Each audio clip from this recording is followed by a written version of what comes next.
শাকিব খান তো এই মুহূর্তে আমেরিকাতে আছে। আর সেখানে কিন্তু তার একজন বউ কিন্তু সাথে আছে, একটা বাংলাদেশের হয়েছে আর একটা কিন্তু সাথে করে বগল দাবো করে নিয়ে গেছে। তবে এবার শাকিব খানের একটা নতুন সিনেমার আপডেট দিব এই ভিডিওতে। হ্যালো ভাই বন্ধুরা, this Rajib, welcome to another brand new video. তো শাকিব খানের সিনেমা কিন্তু দেখা যায় ইদানিং প্রত্যেকটা সিনেমা ঈদে রিলিজ হয়, তাছাড়া কিন্তু শাকিব খানের কোনো সিনেমা রিলিজ হয় না।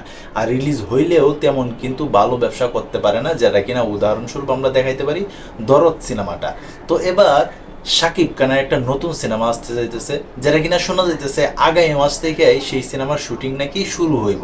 তো সেই সিনেমার পরিচালক হচ্ছে সাকিব ফাহাদ, যেখানে কিনা শাকিব খানের একটা এক্স মেজর চরিত্রে কিন্তু অভিনয় করতে দেখা যায়। তো দেখুন, শাকিব খানের কেরিয়ারে এখন পর্যন্ত অনেক ধরনের ক্যারেক্টারে কিন্তু অভিনয় করছে, কিন্তু এই মেজর ক্যারেক্টারে কিন্তু শাকিব খান তার আগে কোনো সিনেমাতে কিন্তু অভিনয় করে নাই। এবার দেখার অপেক্ষা শাকিব খান এই লুকটা কেমনভাবে ফুটিয়ে তুলতে পারে, বা এই মেজর ক্যারেক্টারটা কেমনভাবে অভিনয় করতে পারে। তো শাকিব খানের নিয়ে তো ভাই নতুন করে আলোচনার আর কিচ্ছু নাই, তবে এই সিনেমাতে নায়িকা হিসাবে কে থাকতে পারে এই জিনিসটা নিয়ে কিন্তু অনেক আলোচনা চলতেছে। তবে অনেকেই বলতেছে এই সিনেমাতে নাকি নায়িকা হিসাবে থাকতে পারে বুবলি। তো আদৌ কি সম্ভব যে বুবলিকে নিয়ে আবার শাকিব খান হাজির হবে?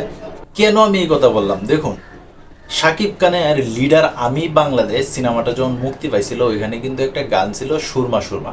সেই গানে কিন্তু শাকিব খান পর্যন্ত বুবলির হাতটা ধরেও দেখে নাই। কিন্তু এই মুহূর্তে কিন্তু একটু অন্যরকম বিষয়টা, কারণ শাকিব খান কিন্তু সেই বুবলিরে নিয়ে কিন্তু এবার আমেরিকাতে আছে।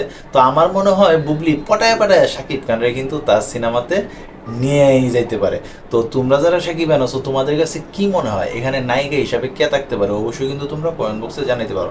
আর তোমরা যারা শাকিব আছো, তোমাদের কাছে কি মনে হয় শাকিব খান কি আদৌ এই মেজর ক্যারেক্টারটা সুন্দরভাবে ফুটিয়ে তুলতে পারবে? তা অবশ্যই কিন্তু কমেন্ট বক্সে জানাতে পারো। আর তোমরা যারা এই ধরনের ভিডিও দেখতে পছন্দ করো, অবশ্যই চ্যানেলটাকে সাবস্ক্রাইব করে পাশে থাকতে পারো।